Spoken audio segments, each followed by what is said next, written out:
Salam alaikum wa rahmatullahi wa barakatuh, mes chers élèves.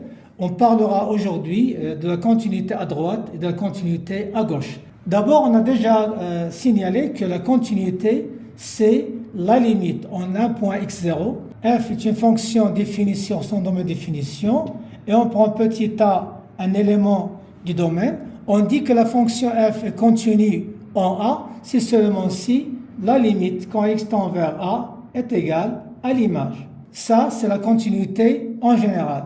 Quand est-ce qu'on parlera de la continuité à droite et la continuité à gauche? Le premier cas, si f est défini à droite de a. Par exemple, si on prend la fonction f de x est égale à racine de x, évidemment, le domaine de définition ici, c'est 0 plus l'infini. Pourquoi? Parce qu'il faut que le x soit positif. Si on parle à la continuité en 0, on ne doit pas dire continue tout court.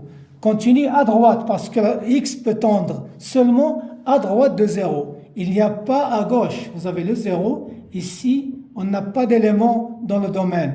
Donc, si x tendra vers 0, il va tendre à droite. Dans ce cas, on va dire la limite à droite de 0 et non pas la limite tout court. Donc, dans ce cas, on calculera seulement la limite à droite de 0. Ça veut dire c'est la limite de la fonction en question. Si on remplace, on aura racine de 0, c'est 0. C'est exactement f de 0. Dans ce cas, on n'a pas la continuité, mais la continuité seulement à droite 0 parce qu'on a le domaine de définition, la fonction elle est définie seulement à droite de 0. Mais les autres éléments qui sont positifs, 1 demi, 3 demi, 1, 3, on a la continuité parce que la limite, c'est l'image de ce point. La même chose, on peut le dire, c'est la fonction définie seulement à gauche de x0. Le deuxième cas dans lequel on parle de la continuité à droite ou à gauche, si la fonction a deux expressions suivant des intervalles bien déterminés. Ici, vous remarquez bien qu'on a la fonction f définie par l'expression d'une fonction polynomiale si x appartient à l'intervalle moins l'infini 0, 0 exclu.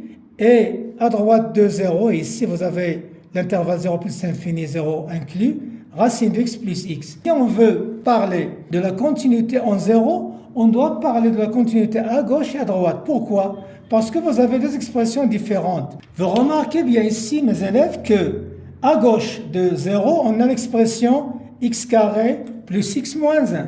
Si x appartient à l'intervalle 0 plus l'infini, vous avez l'expression racine de x plus x. Pour le 0, on ne doit pas dire la limite tout court. On doit dire d'où vient le x.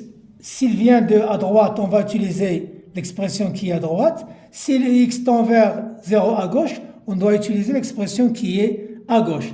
Vous remarquez bien que la limite à gauche de f de x, en utilisant l'expression convenable, on obtient moins 1.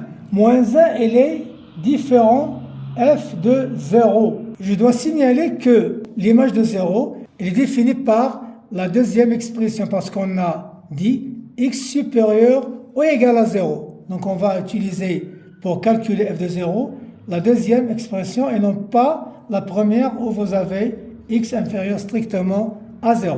Donc ici vous avez moins 1 différent de f de 0 est égal à 0. Donc il n'y a pas de continuité à gauche. Mais la limite à droite, il y a c'est 0. Ça veut dire est égal à f de 0. Donc ici, vous avez la continuité à droite. Du point de vue graphe, la ligne de la fonction f se termine ou bien aboutit au point 0, f de 0. Mais à gauche, elle n'aboutit pas à ce point. Donc il y a discontinuité à gauche de 0, il y a une continuité à droite de 0. C'est comme ça qu'on peut définir la continuité à droite et la continuité à gauche à un point bien donné. À la prochaine, mes élèves. Je vous remercie et bon courage.